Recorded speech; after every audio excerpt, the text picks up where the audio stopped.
हर इंसान अपने टाइम को सही तरीके से इस्तेमाल करना चाहता है। हर इंसान चाहता है कि उनके पास जितना समय है उसका सबसे ज्यादा फायदा ले पाए।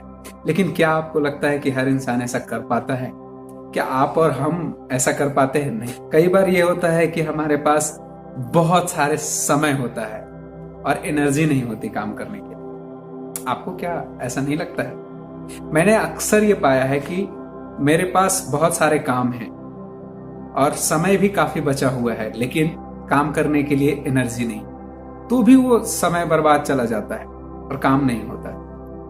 और एक बार मैंने ये भी पाया है कि मेरे पास बहुत एनर्जी है, सुबह से लेकर शाम तक काम किया, एनर्जी बनी हुई है, लेकिन उसका क्या फायदा?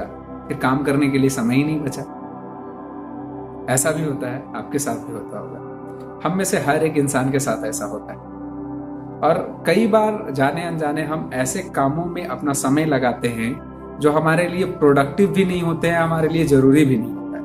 और अक्सर हम किताबों में ये ढूंढने की कोशिश करते हैं कि हम अपने समय का सही तरीके से इस्तेमाल कैसे करें, और कई सारी किताबें पढ़ते हैं।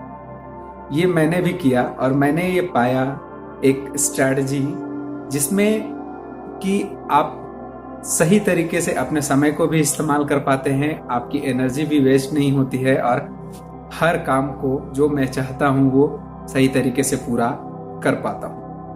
मैं पूरी तरीके से ये नहीं कह सकता, लेकिन हाँ, अगर इसको मैं फॉलो जब भी किया तो मैंने पाया है कि मैंने ज्यादातर काम को किया है और अपने जो समय को बर्बाद करने वाले काम है उससे हट पाया हूं, निकल पाया हूं। क्या प्रायोरिटी सेट करनी है वो हमें पता नहीं होता है।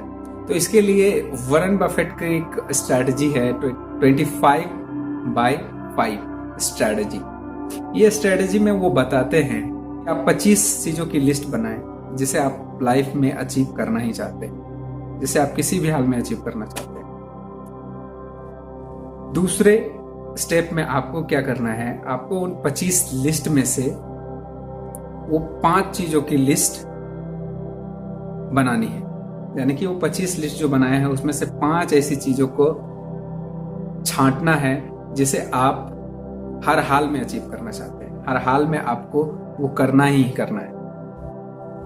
अगर वो नहीं किए तो आपका लाइफ बेकार है। इस तरीके की कोई चीज है तो उसे छाटिए। 25 में से 5। सेकेंड स्टेप में आपने छाट लिया। तीसरे स्टेप में आपको क्या करना है? तीसरे स्टेप में आपको 2 लिस्ट बनानी। पहले लिस्ट में वो 5 को लिखें जिसे आप हर हाल में अचीव करना चाहते हैं, और दूसरे लिस्ट में 20 वैसे कामों को लिखें जिसे आप अचीव तो करना चाहते हैं लेकिन उतनी जरूरी नहीं है। अब आपको क्या करना है कि आपको वो 20 लिस्ट जो आपने बनाई है, दूसरी लिस्ट, उसे भूल जाना है।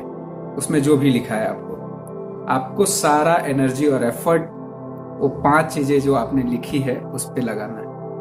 अब आप ये भी कह सकते हैं कि ऐसा कैसे हो सकता है, और भी चीजें हैं जो उस लिस्ट में हैं जिसे मुझे हासिल करना है।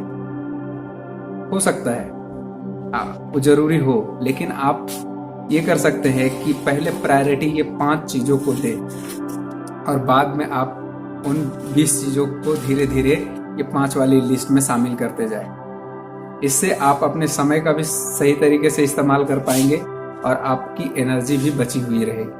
नहीं तो होगा क्या कि आपका ज्यादातर समय उन चीजों पे जाएगा जो कि अभी जरूरी नहीं है। मे बी आज से कुछ सालों बाद, कुछ महीने बाद जरूरी हो, लेकिन अभी जरूरी नहीं है। जब आप ये लिस्ट बनाते हैं तो आपके पास वो लिस्ट होते हैं जो आपको करना है, और आपकी ऊर्जा और आपका समय उसी चीज में लगेगा। इससे आप देखेंगे कि आप अपना समय सही तरीके से इस्तेमाल कर पा रहे हैं और आपको टाइम मैनेजमेंट की कोई भी किताब पढ़ने की जरूरत नहीं पड़ेगी। उम्मीद करता हूं कि ये स्ट्रैटेजी आपको हेल्प करेगी। आपको ये वीडियो कैसा लगा मुझे कमेंट में लिख करके जरूर बताएं। आने वाले समय में आप किस तरह के वीडियोस चाहते हैं वो भी लिखें। मैं कोशिश करूंगा उस पर भी और वीडियोस लेकर के आऊं। धन्यवाद, मिलते हैं अगले वीडियो में।